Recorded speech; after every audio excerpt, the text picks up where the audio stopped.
This week we're going to continue reading the Gospel of Luke. And I've mentioned this in the past, but I want you to really notice this because in this particular week's reading, we're going to be going through a lot of the narrative parts of Luke. And Luke was a disciple of the Apostle Paul. And so we often say when we're talking about the Gospel of Luke and the book of Acts, we say that Luke and Acts represent a Pauline perspective.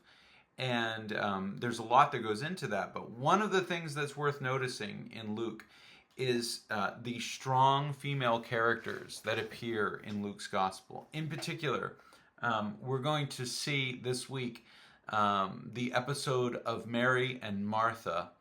And Martha inviting Jesus to come to their house and scrambling to feed Jesus while Mary sits at his feet. And this has been dramatized a lot of different ways by a lot of different people, but if you read Luke with the understanding that in Paul's view, women who had been somewhat lowered in value in Second Temple Judaism, in the Judaism of Jesus' day, women are being elevated to the equal role of disciple with Jesus.